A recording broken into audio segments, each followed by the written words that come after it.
Around this time last year, Sony held a big PlayStation showcase with some great announcements like Bungie's Marathon and Helldivers 2. It was one of their best shows in a minute, and buried under all the new gameplay reveals and flashy trailers was a tiny little co-op game called Cat Quest 3. Now, I'm gonna be honest here, outside of mentioning the game in the monthly, I paid no mind to Cat Quest 3. I thought it looked like a fun, family-friendly co-op game, but nothing special. Knowing what I know now, I'd like to go back in time and slap some sense into myself. Cat Quest 3 is special and shouldn't be overlooked. Andrew and I got our hands on an exclusive preview build, so I'm here to talk about it and make sure you don't commit the same mistake I did. Okay, one more round. Okay. Oh, no. No. I didn't get him well. No. I got it. Fuck, I'm red bullets. Let's go. Let's go, dude. Oh my gosh. Dang, the dude. tension was so high. Yeah, dude, we were locked the fuck in. That was crazy. For our exclusive preview, we played around 3 hours of the game with some new content not found in the Nintendo Switch demo you can try for yourself. Right off the bat, the game opens with a really sick animated cutscene that sets up the story quite nicely. You're a pirate cat in search of a famous treasure, with the only catch being this hulking rat fellow they call the Pirate King is looking for it too. Notably, I don't think you need any prior knowledge of the past Cat Quest titles to enjoy this one, and if like us you haven't played any of them, here's a quick overview of what to expect. At its core, Cat Quest 3 is an RPG light hack and slash title set in an open world. One of the biggest highlights for us was the open world Caribbean, or as the game calls it, Purrivateer. Yeah, that's the only cat pun you're getting out of me, by the way. You'll get plenty of that from the game itself. The open world is brimming with activities like enemy strongholds, dungeons, side quests, puzzles, and of course the main quest. You can explore the world on your ship pretty seamlessly, coming in and out of docks, and I have to specifically call out just how neat this open world looks with the whole 2.5D art style.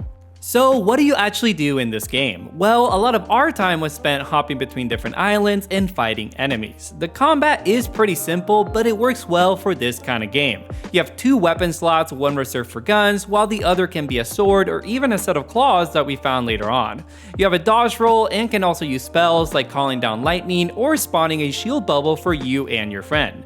The combat finds a nice balance between being engaging but not overly complex, and the same can be said for the RPG mechanics. You earn XP from combat that automatically gives you a boost to 3 of your 4 stats, health, physical damage, and mana upon leveling up. The 4 stat defense is derived from your gear. You have 2 armor slots plus a trinket, and any of these items can give you a perk too, like the magical punching bag that lets you regain mana upon getting hit. Everything from spells, armor, and weapons can also be upgraded by visiting 2 different shops in the main town. Again, it's all pretty simple, but take it from 2 guys who love hardcore RPGs, Cat Quest 3 does plenty to keep you engaged. We already started coming up with some pretty cool builds, so let's talk about how this game comes together in 2-player local co-op. Typically in most RPGs, Andrew and I tend to fall into 2 different roles. I'll go for the long-range glass cannon wizard, and he'll go for the beefy frontline tank. Going into Cat Quest 3, I didn't really expect to fit into those familiar roles, let alone do much build crafting. So imagine my surprise as I slowly found pieces to craft an ice mage build. First a hat, then a chest piece, an ice spell, and finally a really sick ice wand. Oh my god, you're joking. You're joking, man. You are the mage. Oh my gosh. This is so sick. What is this game? Are you joking? Andrew found some cool knight armor too, as both our builds started coming together by the end of our 3 hours. The fact that we could start to form distinct builds early into the game bodes extremely well for the full release. So with some great builds underway, let's talk about combat. Again, it isn't super complex, but it's far from mindless. You're not just slashing away, but also keeping an eye on your gun ammo cooldown, and if you have enough mana to cast a spell. You refill mana by doing damage, so you have to consider things like, should I go in with a melee hit, or can I safely land a hit with a gun instead?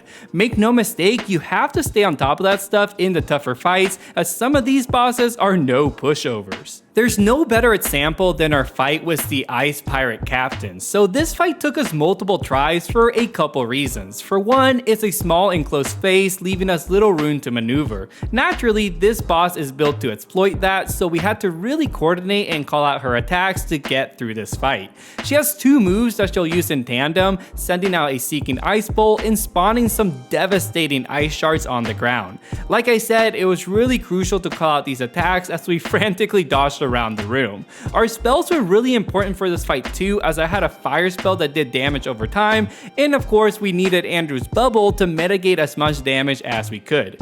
Even then, we both went down during different points in the fight, but luckily you can revive your partner by standing in a circle that spawns on their corpse.